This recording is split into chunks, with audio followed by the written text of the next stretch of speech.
Hello everyone, welcome to the solution. 7ਵੀਂ assignment ਦਾ ਆਪਾਂ ਸੋਲੂਸ਼ਨ ਕਰਾਂਗੇ। 3 ਫੇਜ਼ ਅਸਾਈਨਮੈਂਟ ਨੂੰ ਦਿੱਤੀ ਹੈ ਜੀ। 185 ਕੁਐਸਚਨਸ ਨੇ ਲਗਭਗ। ਪਹਿਲੇ ਫੇਜ਼ ਦੇ ਵਿੱਚ PYQs ਨੇ ਤੇ PYQs ਆਪਾਂ ਡਿਸਕਸ ਕਰਦੇ ਹਾਂ ਇਸ ਕਲਾਸ ਦੇ ਵਿੱਚ। ਹਿੰਮਤ ਪਈ ਤਾਂ ਭਾਈ ਮੈਂ ਸੈਕਿੰਡ ਫੇਜ਼ ਵੀ ਡਿਸਕਸ ਕਰ ਲੂँगा, ਥਰਡ ਵੀ ਕਰ ਲੂँगा। ਅਦਰਵਾਈਜ਼ ਪ੍ਰਾਈਮਰਲੀ ਕੋਸ਼ਿਸ਼ ਹੈ ਕਿ ਫਸਟ ਫੇਜ਼ ਦੇ ਜਿਹੜੇ 4 PYQs ਨੇ 14 ਦਾ, 15 ਦਾ, 18 ਦੇ 21 ਦਾ, ਉਹ ਆਪਾਂ ਡਿਸਕਸ ਕਰਾਂਗੇ। ਅੱਗੇ मैं आंसर पहले ही लिख के लेके आना होना, लेकिन इस बार मैं आंसर लिखे नहीं है। चलो थोड़ा एक अप्रोच दसूँगा तो वो मेरे लिए भी चलो एक चैलेंज होगा। बस मैं तो लिख के आना लेके आना क्योंकि मैं थोड़ा दसना होंगे भी ये आंसर एवें किमें आया है ना, तो टाइम सेवर बस। लेकिन इस बार चलो एक नवी अप्रोच नाल आपां सॉल्व करके देखते हैं। आ जाओ तो मैं थोड़ा दसूँगा भी ये वाला क्वेश्चन जो है ये कित्थे मैं पढ़ाया हुआ क्लास दे विच, किहड़े मैं बैच दे विच किहड़ी क्लास पढ़ाया है। In case you want to revise the concept or you want to cover the concept, so that you have the option, right? So ਆਪਾਂ ਸ਼ੁਰੂ ਕਰਦੇ ਹਾਂ। ਦੇਖੋ ਕੀ ਕਹਿ ਰਹੇ ਕੁਐਸਚਨਸ ਕੀ ਨੇ। ਇਹ ਸਭ ਤੋਂ ਮਤਲਬ ਟੇਢਾ ਚੀਜ਼ ਹੈ ਮਤਲਬ ਗ੍ਰਾਮਰ ਦੇ ਵਿੱਚੋਂ, ਠੀਕ ਹੈ। ਐਕਟਿਵ ਪੈਸਿਵ ਦਾ ਆਪਾਂ ਨੂੰ ਪਤਾ ਹੈ ਵੀ ਇੱਕ ਚੈਪਟਰ ਪੜ੍ਹਨਾ, ਉਹਦੇ ਵਿੱਚੋਂ ਆ ਜਾਊਗਾ ਨਰੇਸ਼ਨ ਦਾ ਇੱਕ ਚੈਪਟਰ, ਉਹਦੇ ਵਿੱਚੋਂ ਆ ਜਾਊਗਾ ਪ੍ਰੈਪੋਜੀਸ਼ਨ ਇੱਕ ਚੈਪਟਰ ਵਿੱਚੋਂ। ਲੇਕਿਨ ਇਹ 'ਚ ਪਤਾ ਨਹੀਂ ਤੁਹਾਨੂੰ ਕੁਝ ਨਹੀਂ ਪਤਾ ਵੀ ਕਿੱਥੋਂ ਕੀ ਕੁਐਸਚਨ ਆ ਜਾਏਗਾ, ਹੈ ਨਾ। ਸੋ मैं एक पैटर्न डिकोड किया, ਉਹਦੇ बेसिस 185 क्वेश्चन ਦਿੱਤੇ ਨੇ। मैं ਇਹਨੂੰ कैटेगराइज वाइज ਤੁਸੀਂ ਦੇਖੋਗੇ ਅਸਾਈਨਮੈਂਟ, ਤਾਂ ਮੈਂ categories ਬਣਾਤੀਆਂ A B C D E F G H। ਤਾਂ ਉਹ ਟਰਾਂਸਫੋਰਮੇਸ਼ਨ ਦਾ ਮੈਂ ਅਲੱਗ ਬਣਾਤਾ, ਪੰਚੁਏਸ਼ਨ ਦਾ ਮੈਂ ਅਲੱਗ ਬਣਾਤਾ, ਐਕਟਿਵ ਪੈਸਿਵ ਦਾ ਅਲੱਗ ਬਣਾਤਾ, ਨਰੇਸ਼ਨ ਦਾ ਮੈਂ ਅਲੱਗ ਬਣਾਤਾ, ਸਿੰਪਲ ਟੂ ਕੰਪਾਊਂਡ ਦਾ ਮੈਂ ਅਲੱਗ ਬਣਾਤਾ, ਟੂ ਐਡਜੈਕਟਿਵ ਐਡਵਰਬ ਦਾ ਮੈਂ ਅਲੱਗ ਬਣਾਤਾ। ਤਾਂ ਉਹ ਸਾਰੀਆਂ ਚੀਜ਼ਾਂ ਮੈਂ ਕਰਨ ਦੀ ਕੋਸ਼ਿਸ਼ ਕੀਤੀ। ਅੱਜ ਆਪਾਂ ਡਿਸਕਸ ਕਰਦੇ ਹਾਂ। ਦੇਖੋ ਪਹਿਲਾ ਕੀ ਕਹਿ ਰਿਹਾ, I bought 2 books at the exhibition, use the appropriate tense if you are going to buy them tomorrow। ਹੁਣ ਉਹ ਕੀ ਕਹਿ ਰਿਹਾ, I bought, ਤਾਂ bought verb ਦੀ ਕਿਹੜੀ ਫਾਰਮ ਹੁੰਦੀ ਹੈ, ਸੈਕਿੰਡ ਫਾਰਮ ਹੁੰਦੀ ਹੈ। ਇਹਦਾ ਮਤਲਬ ਉਹਨੇ ਪਾਸਟ ਇੰਡੈਫੀਨਿਟ ਬਣਾਇਆ ਹੋਇਆ ਹੈ। ਕਿਹੜਾ ਟੈਂਸ ਬਣਾਇਆ, ਪਾਸਟ ਇੰਡੈਫੀਨਿਟ। ਪਾਸਟ ਇੰਡੈਫੀਨਿਟ ਦਾ ਮਤਲਬ ਤਾਂ ਪਾਸਟ ਹੋ ਗਿਆ। ਉਹ ਕੀ ਕਹਿ ਰਿਹਾ ਕਿ ਕੱਲ ਅਗਰ ਬਾਏ ਕਰਨਾ ਹੈ, ਅਗਰ ਕੱਲ ਬਾਏ ਕਰਨਾ ਹੈ ਤਾਂ ਤੁਹਾਨੂੰ ਕੀ ਯੂਜ਼ ਕਰਨਾ ਪਊਗਾ, will shell plus verb the base farm, ਕਿਉਂਕਿ ਫਿਊਚਰ ਇੰਡੈਫੀਨਿਟ ਬਣਾਉਣਾ ਪਏਗਾ। ਸੋ ਆਪਾਂ ਕੀ ਲਿਖ ਦਾਂਗੇ, I will ਜਾਂ ਫਿਰ ਸ਼ੈਲ ਬਾਏ। ਹੁਣ ਉਰੇ ਬੌਟ ਨਾ ਲਿਖ ਦਿਓ ਕਿਉਂਕਿ ਵਿਲ ਸ਼ੈਲ ਦੇ ਨਾਲ ਹਮੇਸ਼ਾ ਵਰਬ ਦੀ, ਮਾਡਲ ਦੇ ਨਾਲ ਹਮੇਸ਼ਾ ਵਰਬ ਦੀ ਬੇਸ ਫਾਰਮ ਯੂਜ਼ ਹੁੰਦੀ ਹੈ। 2 ਬੁੱਕਸ ਐਟ ਦਾ,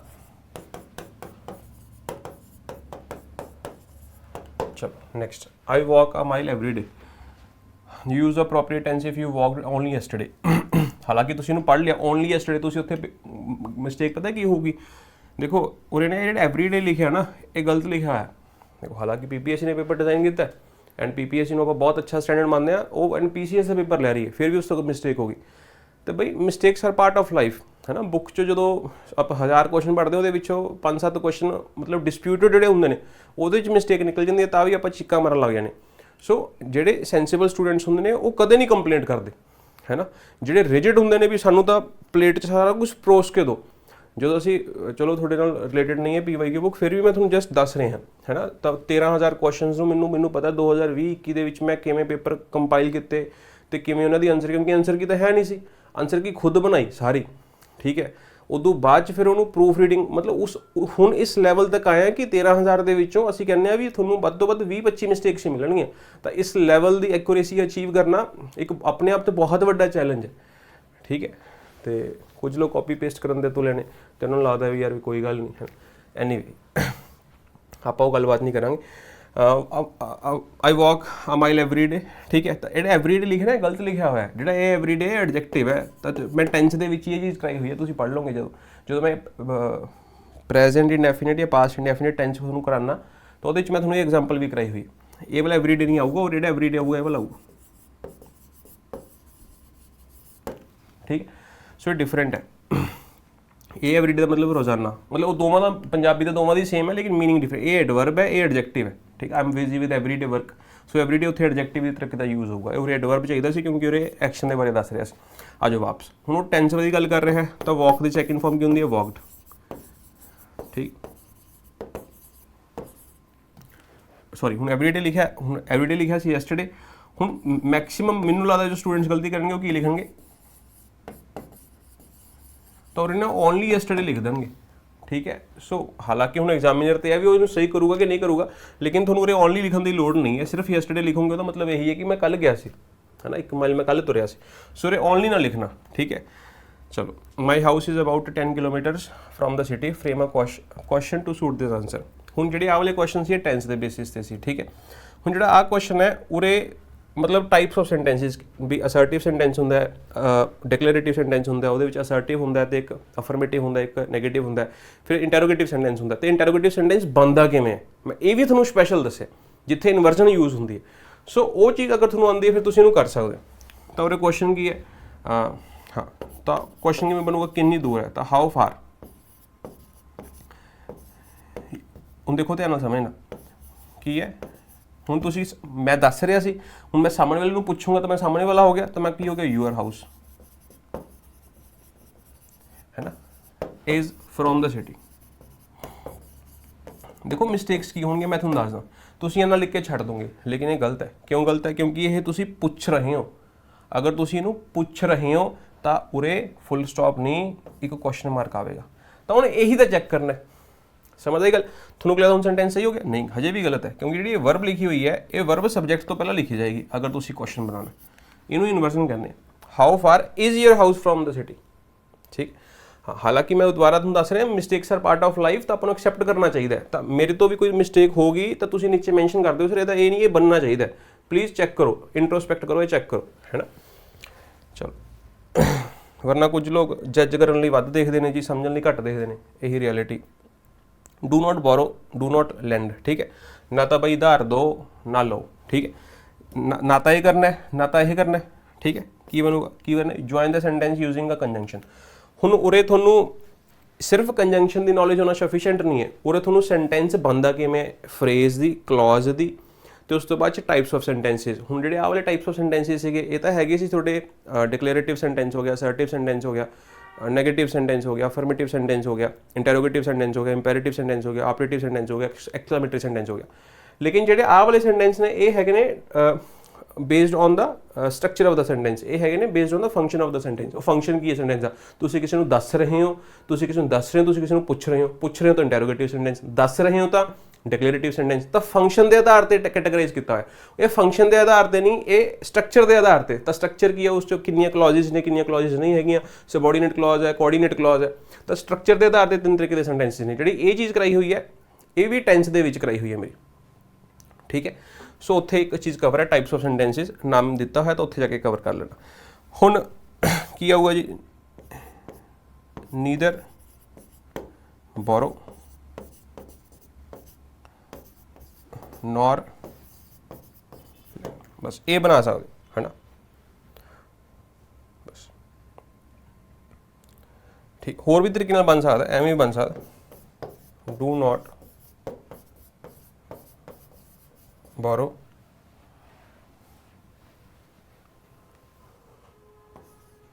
ਔਰ ਜਾਂ ਨੌਰ।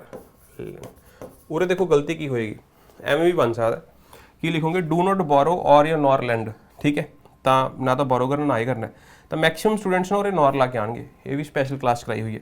ਨੌਟ ਦਾ ਪੇਅਰ ਔਰ ਨਾਲ ਬਣੇਗਾ, ਨਾ ਕਿ ਨੌਰ ਨਾਲ। This is very important to understand, ਧਿਆਨ ਰੱਖਣਾ। She speaks softly she cannot be heard. ਜਿਹੜੀ ਇਹ ਚੀਜ਼ ਹੈ ਨਾ, ਇਹ ਤੁਹਾਡੇ UPSC 'ਚ ਵੀ ਆਉਂਦੀ ਹੈ ਤੇ ਤੁਹਾਡੇ PCS 'ਚ ਵੀ ਆਊਗੀ, ਇਸ ਵਾਰ ਵੀ 100% ਆਊਗੀ। ਇਹ ਚੀਜ਼ ਮੈਂ ਕਰਾਈ ਹੋਈ ਹੈ ਐਡਵਰਬ ਚੈਪਟਰ ਦੇ ਵਿੱਚ। ਐਡਵਰਬ ਦੀ ਕਲਾਸਿਸ ਦੇਖੋਗੇ ਤਾਂ ਉਹਦੇ ਵਿੱਚ ਮੈਂ ਇਹ ਚੀਜ਼ ਕਵਰ ਕਰਾਈ ਹੋਈ ਹੈ, ਜਿੱਥੇ ਮੈਂ ਦੱਸਿਆ ਹੈ ਜਿਹੜਾ ਟੂ ਹੁੰਦਾ ਇਹ ਇੱਕ ਐਡਵਰਬ ਹੁੰਦਾ ਜਿਹਦਾ ਮਤਲਬ ਹੁੰਦਾ ਮੋਰ ਦੈਨ ਰਿਕੁਆਇਰਡ। ਜਿਵੇਂ ਮੈਂ ਇੱਕ ਸੈਂਟੈਂਸ ਲਿਖਿਆ, he is too weak to walk, ਠੀਕ। ਉਹ ਇੰਨਾ ਵੀਕ ਹੈ ਕਿ ਉਹ ਚੱਲ ਨਹੀਂ ਸਕਦਾ, ਠੀਕ। ਚਲੋ ਇਹਨੂੰ ਭੁੱਲ ਜਾਓ ਫਿਲਹਾਲ, ਇਹ ਨਹੀਂ ਲਿਖਿਆ ਐ ਸਮਝ ਲਓ।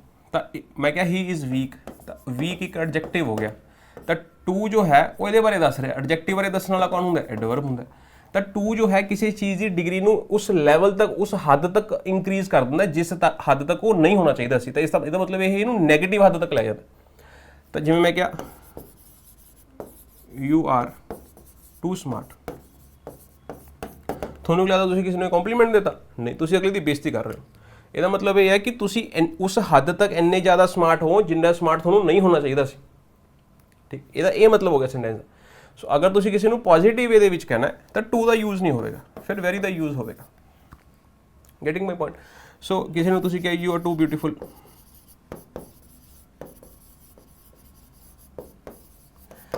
ਤੁਸੀਂ ਗਲਤ ਕਹਿ ਗਏ ਉੱਥੇ, ਠੀਕ ਹੈ। ਤੁਸੀਂ ਇਹ ਕਹਿਣਾ ਸੀ ਹਾਂ ਅਗਰ ਤੁਸੀਂ ਬੇਸਿਕ ਦੇ ਸੈਂਸ 'ਚ ਕਿਹਾ ਯਾਰ ਵੀ ਤੁਸੀਂ ਇੰਨੇ ਸੋਹਣੇ ਹੋ ਜਿੰਨੇ ਸੋਹਣੇ ਤੁਹਾਨੂੰ ਨਹੀਂ ਹੋਣਾ ਚਾਹੀਦਾ ਸੀ, ਫਿਰ ਤੁਸੀਂ ਇਹ ਸਹੀ ਕਹਿ ਰਹੇ ਹੋ, ਠੀਕ। ਤਾਂ ਉਹ ਸਮਝਣਾ ਸੀ। ਹੁਣ ਜਿਵੇਂ ਮੈਂ ਕਿਹਾ ਦ water is to hot,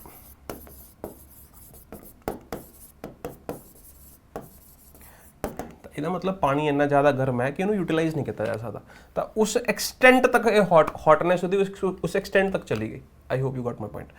so he is too weak, ਉਹ ਇੰਨਾ ਵੀਕ ਹੈ ਕਿ ਇਹ ਕੰਮ ਨਹੀਂ ਕਰ ਸਕਦਾ, ਤਾਂ ਉਹਨੂੰ ਆਪਾਂ ਇਨਫਿਨਿਟਿਵ ਨਾਲ ਇੰਟਰੋਡਿਊਸ ਕਰਦੇ ਹਾਂ। He is too weak to walk, ਠੀਕ ਹੈ। ਹੁਣ ਅਗਰ ਤੁਸੀਂ ਸੈਂਟੈਂਸ ਨੂੰ ਚੇਂਜ ਕਰਕੇ ਲਿਖਣਾ ਇਹਦਾ ਮਤਲਬ ਕੀ ਹੈ, he is so weak that he can't walk। ਤੁਸੀਂ ਕਹੋਗੇ ਸਰ ਇਹ ਕਿਵੇਂ ਲਿਖਿਆ, ਇਹ ਤੁਹਾਨੂੰ ਮੈਂ ਸਾਰਾ ਸਮਝਾਇਆ ਹੈ ਕਲਾਸ 'ਚ, ਠੀਕ ਹੈ, ਕਿ that ਕੰਜੰਕਸ਼ਨ ਕਿਵੇਂ ਯੂਜ਼ ਕਰਨਾ ਹੈ, so ਕਿਵੇਂ ਯੂਜ਼ ਕਰਨਾ ਹੈ, ਤੇ ਇਹ ਸਾਰਾ ਮੈਂ ਸਮਝਾਇਆ। ਤੁਸੀਂ ਅਗਰ ਇੰਨੀ ਗੱਲ ਸਮਝਦੇ ਹੋ ਤਾਂ ਉਹੀ ਕੁਛ ਉਰੇ ਕਰ ਰਹੇ। she speaks softly, she cannot be heard, ਹੈ ਨਾ। ਕਿਵੇਂ ਬਣੂਗਾ, ਬਣਾ ਲਓ।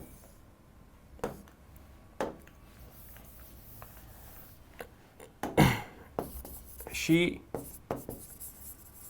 speaks too softly to, ਧਿਆਨ ਸਮਝਣਾ। ਹੁਣ ਮੈਂ ਤੁਹਾਨੂੰ ਇੱਕ ਐਕਟਿਵ ਪੈਸਿਵ ਦਾ ਵੀ ਕੰਸੈਪਟ ਦੱਸੂਗਾ ਇਹ 'ਚ, ਠੀਕ। ਹੁਣ ਜਿਵੇਂ ਮੈਂ ਇੱਕ ਸੈਂਟੈਂਸ ਲਿਖਿਆ he is too weak to walk, ਤਾਂ ਇਹ ਜਿਹੜਾ ਇਨਫਿਨਿਟਿਵ ਹੈ ਨਾ, ਇਹ ਇਨਫਿਨਿਟਿਵ ਐਕਟਿਵ ਹੈ, ਠੀਕ। ਐਕਟਿਵ ਕਿਉਂ ਹੈ, ਕਿਉਂਕਿ ਜਿਹਦੇ ਲਈ ਇਹ ਯੂਜ਼ ਹੋ ਰਿਹਾ ਹੈ ਉਹ ਪਰਸਨ ਇਹਦਾ ਡੂਅਰ ਹੈ, ਤਾਂ ਐਕਟਿਵ ਇਨਫਿਨਿਟਿਵ ਯੂਜ਼ ਕੀਤਾ। ਤਾਂ ਤੁਸੀਂ ਦੇਖੋਗੇ ਜਿਹੜਾ ਇਹ ਕਾਂਟ ਵਾਕ ਲਿਖਿਆ ਇਹਦਾ ਡੂਅਰ ਇਹੀ ਹੈ ਨਾ, ਤਾਂ ਇਹ ਐਕਟਿਵ ਵਰਬ ਹੈ। ਆਈ ਹੋਪ ਕਿ ਤੁਸੀਂ ਐਕਟਿਵ ਪੈਸਿਵ ਚੰਗੇ ਤਰੀਕੇ ਨਾਲ ਪੜ੍ਹ ਲਿਓ ਤੇ ਸਮਝ ਗਏ ਹੋਗੇ ਵੀ ਮੈਂ ਕੀ ਕਹਿ ਰਿਹਾ, ਠੀਕ। ਅਗਰ ਮੈਂ ਲਿਖਾਂ ਦ ਕਾਫੀ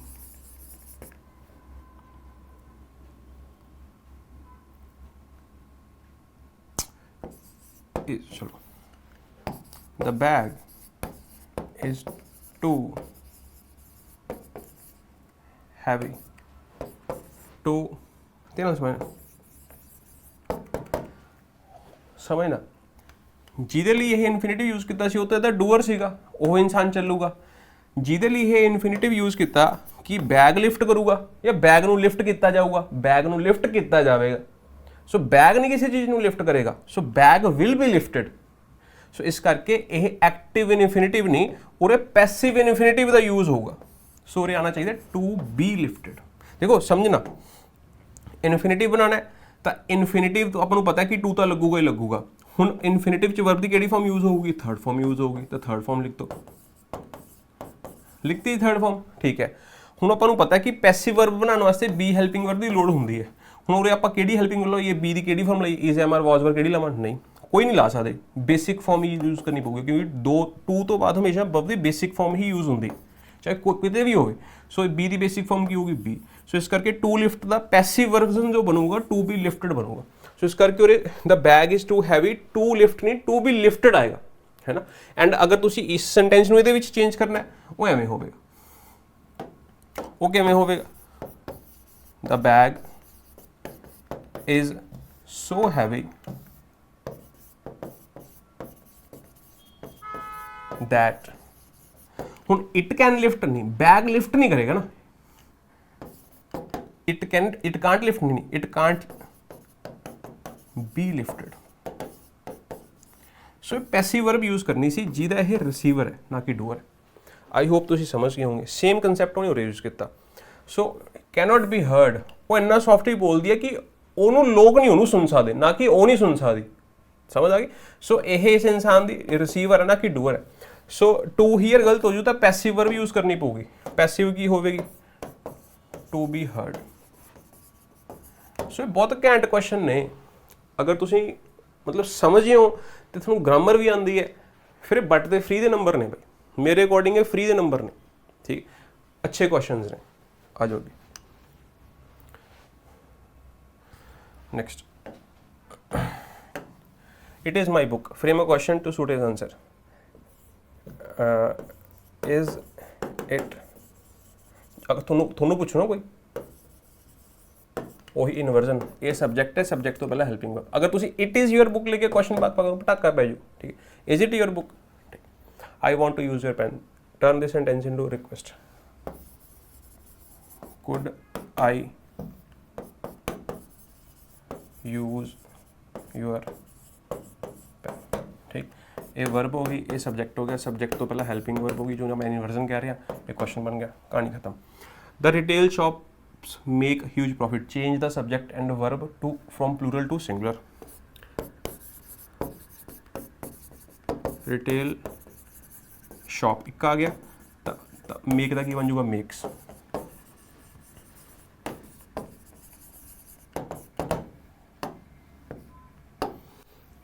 done. I don't think he is blank man for that job, filling the blank, the right man। ये आर्टिकल सारा पढ़ाया है। Aren't most of us excited on seeing a rainbow? On preposition use ਹੁੰਦੀ ਹੈ ਕਿਸੇ ਇਵੈਂਟ ਦੇ ਲਈ।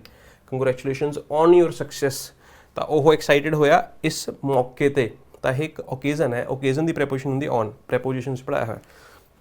ਚਲੋ coming to the point, aren't most of us excited on seeing a rainbow? ਹੁਣੇ पंचुएट करना है, ठीक।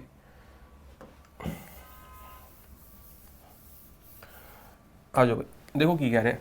सब तो पहला तो ए वड्डा, ठीक है, कंट्रैक्शन फॉर्म, ठीक है, कंट्रैक्शन लिए पता जी, ये भी मैं पढ़ाया है कंट्रैक्शन की होंगी है। Most of us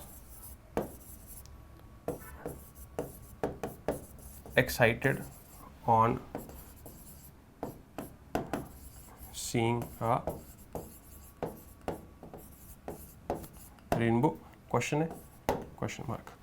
done. आ जाओ 2015 थे। Do as directed, no word was absent, ठीक है, चेंज इनटू अफर्मेटिव। देखो नो टाइप्स ऑफ सेंटेंसेस है ना, तो हजे भी महीना पिया भाई, बहुत, ये तो कुछ भी नहीं है यार, ठीक है। तो ਜਿਹੜੀ मैं ਤੁਹਾਨੂੰ ਕਲਾਸਾਂ ਜਿਸ ਤੇ ਦੱਸ ਰਿਹਾ ਉਹ ਕਲਾਸਾਂ ਤੁਸੀਂ ਕਰ ਲਓਗੇ, ਤੁਹਾਡੇ ਇਹ ਸੈਂਟੈਂਸ ਸਾਰੇ ਹੋ ਜਾਣਗੇ, ਕੁਝ ਵੀ ਨਹੀਂ।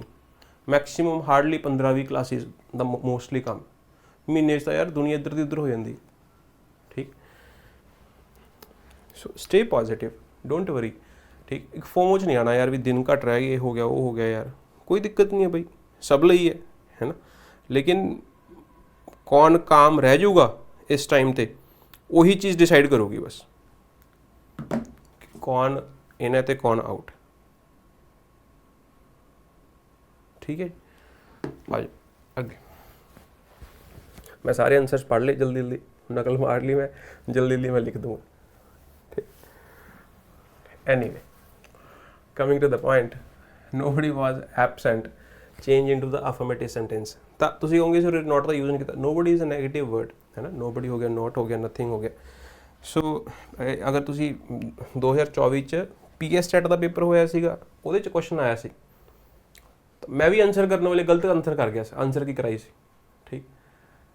ਤਾਂ ਹੋ ਜਾਂਦੀਆਂ ਨੇ ਜੀ ਮਿਸਟੇਕਸ, ਕਿੱਡੀ ਗੱਲ, ਡੋਂਟ ਵਰੀ, ਠੀਕ। ਤਾਂ ਸੈਂਟੈਂਸ ਅਫਰਮੇਟਿਵ ਹੈ, सेंटेंस नेगेटिव है, ठीक है, मीनिंग भावे न्यूट्रल है, ठीक है। आ जाओ फिर, तो सेंटेंस दो तरीके नाल नेगेटिव हो सकता है, एक तो स्ट्रक्चर दे नाल, एक मीनिंग दे नाल, ठीक। सोरे स्ट्रक्चर जो है नेगेटिव यूज करता है, तो इस करके इस टाइम ते नेगेटिव सेंटेंस है। और अफर्मेटिव का मतलब होता है पॉजिटिव, आई अफर्म, अफर्म का मतलब की है पॉजिटिव मैसेज, है ना। तो अफर्म तो ही कन्फर्म बनता है, ठीक, बनता है ना।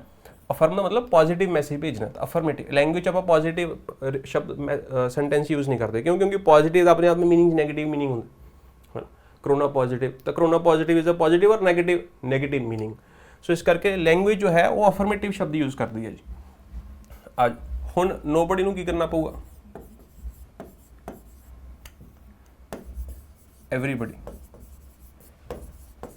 वॉज एबसेंट से प्रेजेंट, चेक कर लो भाई, मीनिंग सेम ही है ना। आप तो तुक्का मारता, तुक्का ही मार सकते आप अंग्रेजी से, होर आप रंग लाने ने, ठीक। It is very cold, we cannot नॉट गो आउट, देखो सेम सेंटेंस यूजिंग टू, है ना। तो वो इन्नी कोल्ड है कि बाहर नहीं जा सकते, इट इज़ टू कोल्ड, मतलब जरूरत तो ज़्यादा to go outside. He strong, he can carry it, ठीक। ये इनफ, ये भी एडवर्ब च कराया है, ठीक। ये कितने कराया है, ये एक्टिव पैसिव च कराया है, तो वॉइस दे विच कराया हुआ चीज़, ठीक है। He is strong, he can carry it, he is strong enough to carried, ये एडवर्ब च कराया है। ठीक, जिथे मैं दसया भी इनफ जो होंगे एडजैक्टिव भी होंगे तो एडवर्ब भी होंगे, वो ये एडवर्ब है क्योंकि एडजैक्टिवली यूज़ हो रहा है। अगर मैं कह रहा आई हैव इनफ टाइम तो उत्थे इनफ एक एडजैक्टिव तरीके नाल यूज़ हो जाएगा। A map of your country is in this book, rephrase the sentence using the introductory. हुण इंट्रोडक्टरी सब्जैक्ट पता होना चाहिए, देयर ये प्रोनाउन दे विच पढ़ाया हुआ है जी। ठीक है, देयर पहली दूसरी क्लास दे विच प्रोनाउन पढ़ लियो, सफिशिएंट है। ठीक है, ज़्यादा डिटेल च जाने की लोड़ नहीं है। इस मौके पर मतलब 30 दिन अपने को रहिंदे ने, 32 दिन रहिंदे ने उवें। A map of your country is in the book. There is a map of your country in this book. There की हुंदा है, क्यों आया, कित्थों आया, क्यों लोड़ पई इहदी, वो सारा समझाया है। He has become very weak. He was very ill. Combine the sentence using on account of. तो ऑन अकाउंट ऑफ का मतलब होंगे बिकॉज ऑफ, किसी चीज़ को इंट्रोड्यूस, ये मैं थोड़ा प्रैपोजिशन के कंजंक्शन के शायद पढ़ाया है। बिकॉज ऑफ एक प्रैपोजिशन होंगी है, बिकॉज एक कंजंक्शन होंगे। ठीक है, तो उत्थे मैं पढ़ाया। तो because of he couldn't we couldn't go because of heavy rain या rain। ठीक है, so this is the reason, this is a preposition, rain is a noun, it becomes a preposition object, and if you write because we couldn't go because, because एक conjunction है, अगर एक conjunction है तो एक clause लिखनी पड़ेगी।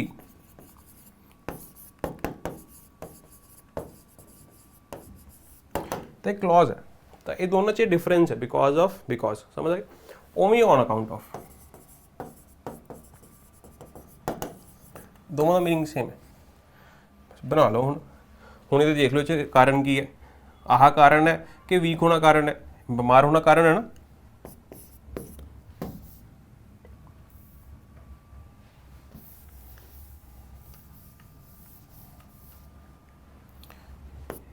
He has become very weak on account of his। हुण देखो जो इल लिखा हुआ है ये एडजेक्टिव है क्योंकि लिंकिंग तो बाद लिखा हुआ है।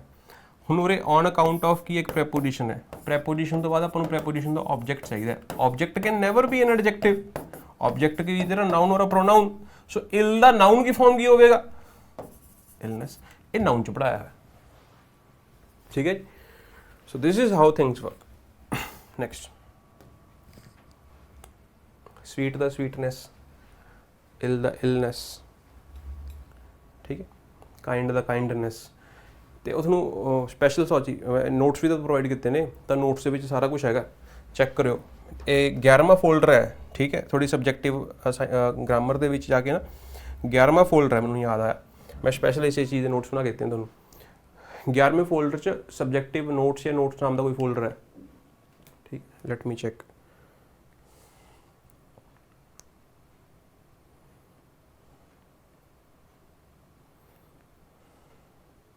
इंपॉर्टेंट नोट्स 5 नंबर पाया, prefix suffix noun adjective adverb. ठीक है, डाउनलोड करके प्रिंट करा के इन्हों रीड आउट कर लो। आज she doesn't cook very often, add a question to this sentence, add a question. अच्छा, क्वेश्चन टैग भी, क्वेश्चन टैग मैं शायद कराया कि नहीं कराया, ये नहीं कराया मैं ऐड कर दूंगा ये टॉपिक। ठीक है, 2 क्लासेस का टॉपिक है, फ्री का 1 नंबर आऊगा ही आऊगा। ये 100% आता ये question, she doesn't cook very often,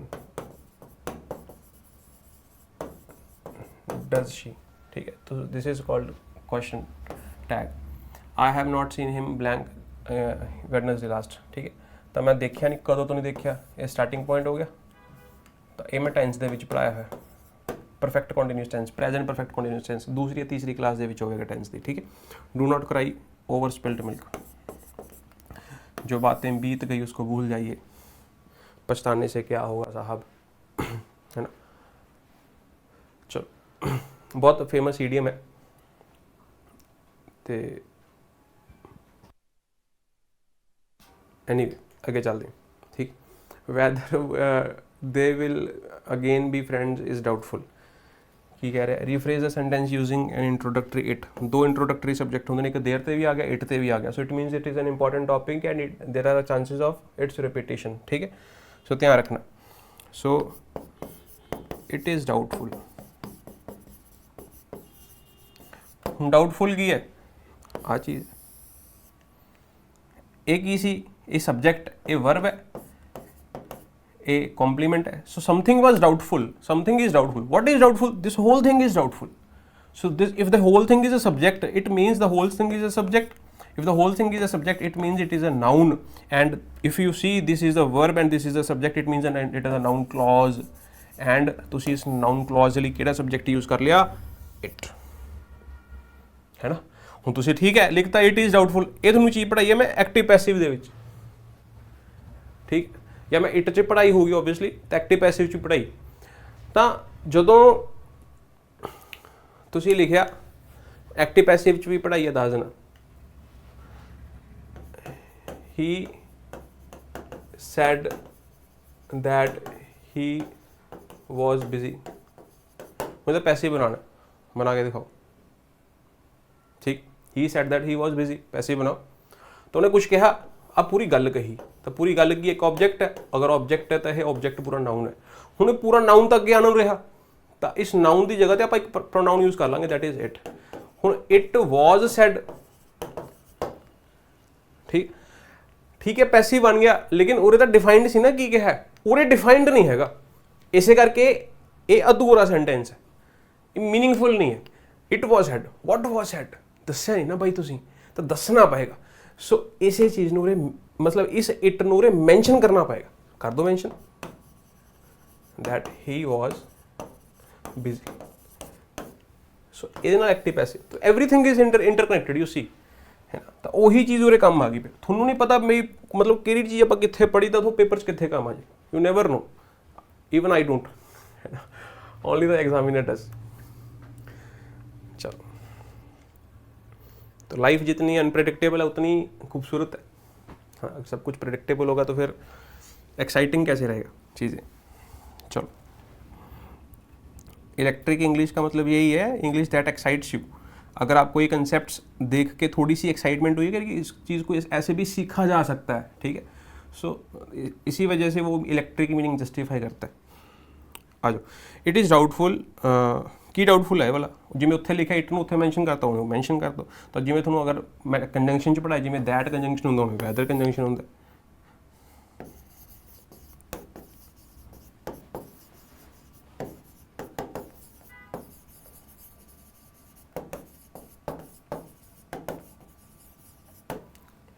चलो, ही हैज़ हंग, ये वर्ब च पढ़ाया है। मैं तो यार उन्हीं पी ट्रिपल एस पिछ मत्था मारी जाना, कम दी मेरी कम दी अंग्रेजी का PCS चाहती है।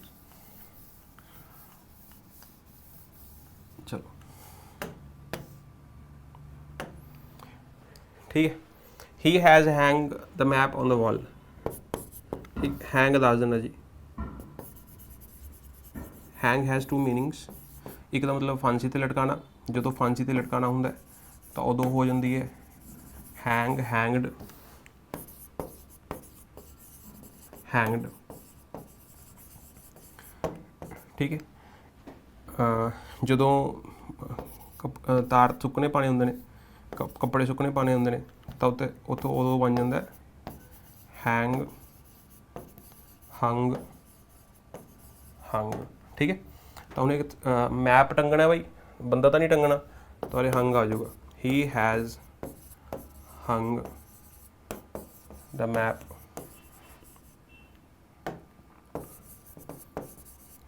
ऑन द, चलो 18 ते आ जाओ। I know him, easy number नहीं कटना चाहिए। ही इज़ नोन टू या बाय बस हो रही मिस्टेक होएगी जो होएगी 2, ठीक है। ये पैसिव एक्टिव पैसिव समझाया कि 2 क्यों आएगा, बाय क्यों नहीं आएगा, ठीक है। मैरिड दे नाल 2 क्यों यूज़ होंदा है, ठीक है। द स्ट्रेंजर सेड, की करना है नरेशन, द स्ट्रेंजर वो कह रहे कि पूछ रहे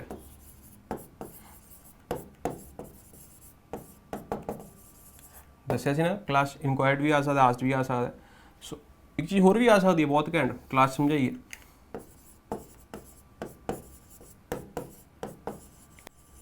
ये लिख के आओ, एग्जामिनर खुश हो जाओ। मेरे वर्गा हो तो एक चो 2 देता मैं, ठीक है। So the stranger wanted to know if you could tell me where the post office,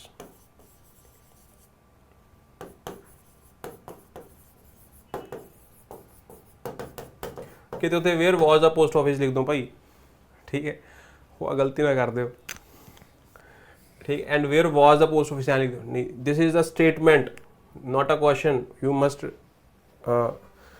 right a full stop there, ठीक है। तब पंचुएशन सही होनी चाहिए। I did not spend as much as you, ठीक। I did not spend, change into comparative degree, I spent,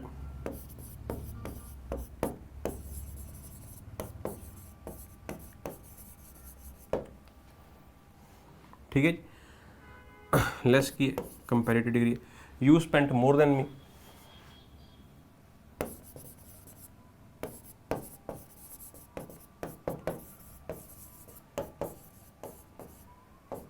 more than I, sorry पूरे मी माता ना पटाखा पै जू, ध्यान रखना। ये तुहानूं स्पैशल मैं पढ़ाया हुआ प्रोनाउन चैप्टर च, last class, pronoun chapter last class. Why not me लिख के देख लेना, पता चल जाएगा। Your friending is waiting for you since morning. PPSC की एक और गलती हमने पकड़ी, यहाँ पे उसने लिखा है सिंस मॉर्निंग, तो यहाँ पे इसकी जगह पे हैज़ बिन आना चाहिए। सो इंसान गलतियों का पुतला है, बट हमें जज नहीं करना चाहिए, ठीक है। देखो वर्ब चेंज होगी, क्वेश्चन चेंज होगी, तो मैं तो पहले लिख के आऊँगा भी भाई थोड़ा सेंटेंस गलत सी, मेरा सेंटेंस सही आ, दिस इज कॉल्ड कॉन्फिडेंस, है ना। एक बार यही होया भी ट्रिपल एस बी ने अड़ गया जी वो, ठीक है। तो भाई हूँ वही एग्जामिनर की ईगो हिट होगी, तो मैं चैलेंज किया क्वेश्चन, नहीं मन्निया अगले ने, ठीक है। मैं जो क्लास पढ़ाना ना, तो मतलब मेरी झाक होंगी है कि कोई मैनू वधिया स्टूडेंट है, स्टूडेंट मिले जो वधिया अच्छे क्वेश्चन पूछे, डाउट पूछे, ठीक, घैंट डाउट पूछे जो मैनू ना आन। मैं तो चाहना है जो कोई कैंडीडेट मैनू टक्करे, क्योंकि भाई वो उस लैवल के डाउट पूछणगे तां ही मैं अगे बढ़ूंगा ना यार, तो मेरी तो लर्निंग रुक गई यार, ठीक है। सो दिल्ली दे विच बहुत क्वालिटी स्टूडेंट से, मैं नोएडा पढ़ाता सी जी, तो शाम वाला बैच चलता सी 7 बजे, ठीक है। उत्थे सारे वर्किंग आते सी, वर्किंग क्लास जो IT काम कर रहे हैं, वधिया वधिया कॉलेज पढ़ के उत्थे पहुंचे सी। सो वो स्टूडेंट्स बहुत अच्छे डाउट पूछते सी, तो वो क्लास ना भी हुंदा सी यार पता नहीं कित्थों किहड़ा डाउट आ जाऊगा, ठीक। चल वापस हम ज़्यादा दूर नहीं जाएंगे। Your friend is waiting for you since morning, isn't he, ठीक। एक क्वेश्चन टैग पता चल जाएगा थोड़ा की आया है, ठीक है। When we arrived at the station, the train already left. कोल कोल किस खाया हुआ है, सेंटेंस क्यों है, क्यों गलत है। When we arrived at the station, the train had already left. थोड़ा लगा सेंटेंस बहुत इजी है बेटा। सबसे बड़ी बात तो ये है, आपको ये पता होना चाहिए कि ऑलरेडी हैड से पहले आएगा कि बाद में आएगा। उत्थे गलती करती ना तो एग्जामिनर ने तावी नंबर कटने ने जी, समझ आई ना गल। We enjoyed our holiday, it rained a lot, mega complex sentence. देखो टाइप्स ऑफ सेंटेंसिस आ गए हुण, ठीक है। असी इंजॉय किया, छुट्टी इंजॉय की, बारिश हुई, ठीक। ਮੇਰੇ ਹਿਸਾਬ ਨਾਲ ਜਿਹੜਾ ਸੈਂਟੈਂਸ ਹੈ ਤੇ ਇੱਕ ਸਬਜੈਕਟਿਵ ਮੁੱਦਾ ਹੈ। ਹੁਣ ਅਗਰ ਮੈਨੂੰ ਬਾਰਿਸ਼ ਬਹੁਤ ਪਸੰਦ ਹੈ ਤਾਂ ਮੈਂ ਦਿਨ ਨੂੰ ਇੰਜੋਏ ਕੀਤਾ, ਹੈ ਨਾ, ਮਤਲਬ ਮੈਂ ਕਹਿ ਰਿਹਾ। ਅਗਰ ਮੈਂ ਇਹਨੂੰ ਇਹਦਾ ਪੋਜ਼ਿਟਿਵ ਰੀਜ਼ਨ ਬਣਾਉਣਾ, ਵੀ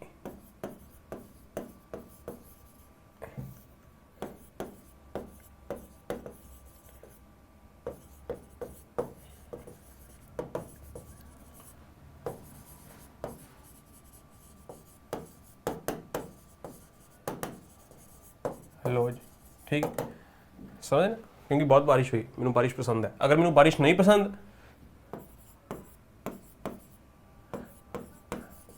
तो की कहांगे, ठीक है, कि उसके बावजूद भी मैं दिन इंजॉय किया तो यह कॉन्ट्रेरी चला गया।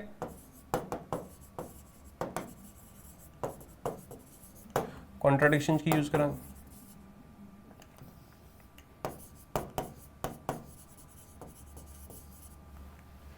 although, though, nevertheless, nonetheless, जो भी तुम क्लास कराए ने सारे कंजंक्शन, ठीक।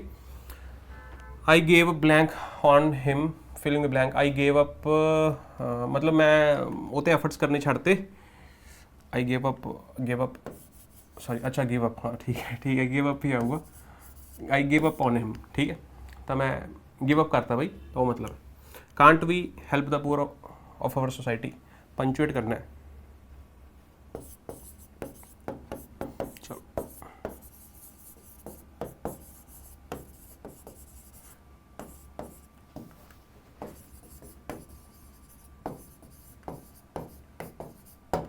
क्वेश्चन मार्क बहुत इंपॉर्टेंट है। सब्जेक्ट तो पहला helping verb, inversion, which is why it becomes interrogative sentence. Question, the sun is rising in the east every day, देखो लिखता ना एवरी डे, आ गया ना लाइन पे पीपीएससी की दस्या सी,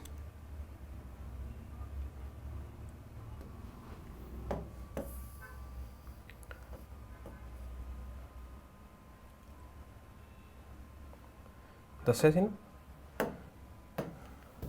आ देख लो तुझे गलती, ठीक। सही शब्द की है अलग अलग एवरीडे, ठीक है, जो तुम दस्या आ जाओ। सो कहने का मतलब इंसान गलतियां करके सीखता है। 2014 चो गलती की थी, 2018 चो सुधार ली, ठीक। The sun rises in the east, it is stingy, PYQ का क्वेश्चन है। अगर तुसी मैं तो पटियाले वो कैब पढ़े हो तो और भी मैं पढ़ाया। स्टिंगी का मतलब दो मीनिंग होंगे ने, उरे जो मीनिंग होगा आप गल कर लें, यदा मतलब होंगे मीन या सैल्फिश, तिखा, ठीक है। जो प्रिंट कट लेंदी है ना तो वो जी सेंसेशन होंगी है तो उन्होंने भी स्टिंगी कह सकते हैं आप, ठीक।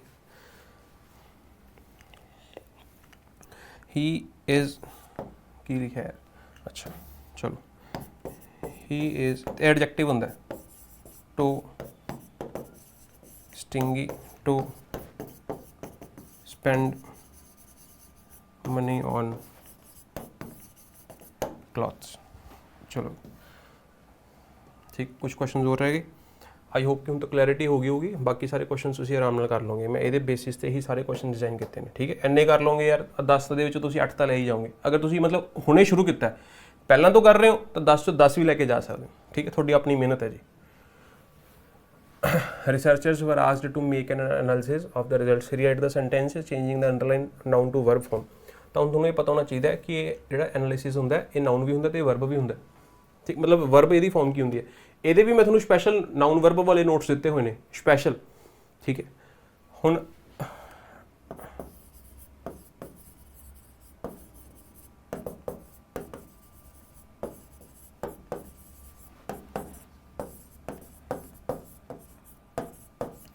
टू मेक एनालिसिस नूं की लिख सकते हैं, टू एनालाइज। हुण एनालाइज तो बाद ऑफ नहीं आएगा क्योंकि एनालाइज का ऑब्जेक्ट बन जाएगा, ठीक। जो तुम नोट्स इतने वो पढ़ो तो तुम्हें पता होना चाहिए कि एनालाइज एक वर्ब बन गई, अगर एक वर्ब बन गई तो एक ऑब्जेक्ट लिखा जाएगा तो ये ऑफ नहीं आएगा। सो ये वर्ब वाला चैप्टर जोड़ा है वो पहलियां 2-3 क्लासेस बस law abiding citizen pay his taxes promptly, promptly मतलब on time, a prompt response without delay, duly, हाँ, in an expected manner, opposite क्यों है unduly, in an unreasonable unexpected manner, है ना, रेकलेस। चलो rewrite the sentence use removing the gender bias, ठीक है, removing, अच्छा ध्यान नाल समझना हुण जो मैं दसूँगा, वेरी वेरी इंपॉर्टेंट। उन्हें उरे हिज यूज़ किया तो हिज नूं कह रहा कि तुसीं जेंडर बायस चकना, मेरा मतलब ये है कि उन्हें ये डिफाइन करता कि ला अबाइडिंग सिटीजन है वो मेल है, तो वो की कह रहा कि ना तो मेल होना चाहिए ना फीमेल होना चाहिए, तो और हिज की जगह तो की करिए उरे जे हर करांगे तो फीमेल बन जाएगी। तो एक अच्छा क्वेश्चन है, आप एक सेंटेंस पढ़िया, everyone has done his her there duty या देयर असाइनमेंट। हुण तुसी भी P++ ने जो तुसी पहला वन डे एग्जाम देखे होंगे तो तुसी देखिया होगा कि जिहड़ा एवरीवन हुंदा है तो यह की यूज़ करता है, हिज यूज़ करता है, इन्हें तुसी समझते होंगे मैं सारा पढ़ाया है, ठीक। हुण हर क्यों नहीं यूज़ करता, क्योंकि मेल डोमीनेटिंग होंदा नेचर सोसाइटी दे विच, इस करके आप ही यूज़ कर लैण, ठीक है। तो दोनों रिप्रजेंट कर सकता, लेकिन वो ये उस चीज़ को ओवरराइड कर गया, कहता भी मैं हिज मतलब मैं मेल मान रहा, तुसी इनू मतलब न्यूट्रल जेंडर बनाना, मतलब तुसी कॉमन जेंडर च कन्वर्ट करना, ठीक।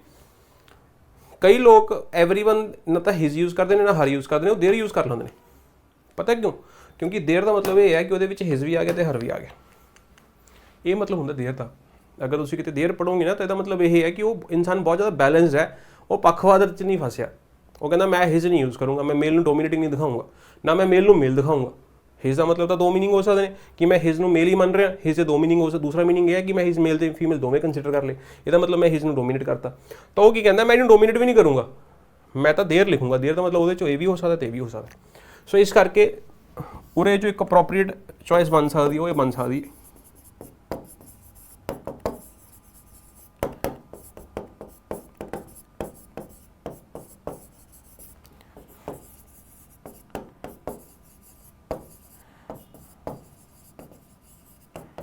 ठीक है। हुण एक ऑप्शन होर भी हैगा, तुसी देखिया होगा, one should do his duty, ठीक। जो मैं लिखा वन ऑफ द बॉयज या स्टूडेंट्स, चलो बॉयज लिख लो, थोड़ा समझाने वास्ते clear, boys has done his assignment, ठीक है। हेलो, हाँ, हुण आ वाले वन ते आ वाले वन च बहुत डिफरेंस है। आ वाला वन का मतलब की है one of the boys, so he is a boy, can you से जिहड़ा आह वन है ये भी एक मुंडा है, नहीं। सो अगर यह मुंडा है तो ये आप हिज यूज कर लिया, लेकिन तुसी इनू नहीं कह सकते मुंडा ही है, एक कुड़ी भी हो सकती। This is the general statement, one should do his duty, तो इंसान को अपनी ड्यूटी निभानी चाहिए, तो वो इंसान मुंडा भी हो सकता है, कुड़ी भी हो सकती है, वो स्पीकर भी हो सकता है, वो आई भी हो सकता है, वो यू भी हो सकता है, वो ही भी हो सकता है, वो शी भी हो सकता है, सो कोई भी हो सकता है। It means it cannot be defined, which is why it is called indefinite pronoun. अच्छा नाम तो नहीं है तो प्रोनाउन है, किनू डिफाइन किया जा सकता है नहीं, इस करके इनडेफिनिट है। लेकिन तुसी तो उन्हें डिफाइन करता है हिज कह के, विच is why his is not right here, पढ़ा होगा ना वंस, वो यही कारण है दोस्तों। सो वो भी तुसी यूज कर सकते, law abiding citizen pay one's taxes promptly. I hope you got the point. I liked a house in which I lived formerly, ठीक। हुण ये भी अच्छा सेंटेंस है। हुण अगर तुसी ध्यान नाल देखोगे, वो कह रहा है कि सिंपल सेंटेंस कन्वर्ट करना है, तो सब तो पहले तुहानूं ये पता होना चाहिए कि जिहड़ा विच लिखा हुआ है एक कंपलैक्स सेंटेंस बना रहा है या कंपाउंड सेंटेंस बना रहा है। तो एक कंपलैक्स सेंटेंस है, तो इहनूं किवें चेंज करांगे, सिंपल सेंटेंस दे विच इक्को ही क्लॉज होएगी, जिवें मैं तुहानूं पढ़ाया होया, आई लाइक्ड द हाउस। किहड़ा हाउस, मतलब जिहड़ी सारी गल है किहदे बारे लिखी हुई है, हाउस बारे लिखी हुई है, तो मैं की लिख सकदा, माई फॉर्मर हाउस, माई प्रीवियस लिख सकते हो, नहीं तो फॉर्मर, क्योंकि फॉर्मरली, फॉर्मर एक एडजेक्टिव बन गया। क्यों एडजेक्टिव बन गया? फॉर्मरली तो बन गया। अगर तुम लिखोगे स्वीटली, तो स्वीटली शब्द कितों बनया? स्वीट तो। ये भी मैं थोड़े ਜਿਹੜੇ नोट्स ਦਿੱਤੇ मैंने दस्या हुआ एडजेक्टिव है, एडजेक्टिव ने LY लगाओगे तो एडवर्ब बन जाता है। ये सारे नोट्स जो मैंने दसे ना 11वें फोल्डर च उत्थे पे ने सारे, देख लियो। So I like my formerly house, verb, verb the object, object लिए यूज़ कर लिया, सब्जेक्ट यूज़ कर लिया, एडजेक्टिव यूज़ कर लिया, दा मई कोई गल है, ठीक है, तो सही है। Next, it was a great idea but it was a risky idea, combine the sentence with an appropriate connective. So connectors conjunction same तरीके का सेंटेंस कराया, सेम पहली क्लास कराया होगा। सो ये दोनों आइडिया जी दोवें चीज़ा ने ये फेवर दे विच ने, कंट्रास्ट दे विच ने, contrast it was a great yet risky idea, दोवें कंट्रास्ट है ना, तो येट यूज़ कर लियो। बट भी लिख सकते हो लेकिन येट ज़्यादा बेटर, कोई दिक्कत नहीं, ठीक है। हाँ, आ ग्रेट तुम उरे आ पाता ना, तब टाका पै जाऊगा, ध्यान रखना, उरे नहीं आ पाना, ये आर्टिकल च पढ़ाया है, ठीक। You should do your work immediately, add a question tag, you should do your work immediately,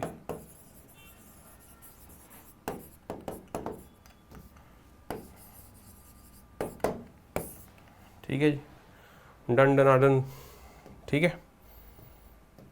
thank you. Phase 1 खत्म होया, फेज़ 2 तो फेज़ 3 अगली क्लास करांगे। Thank you, bye.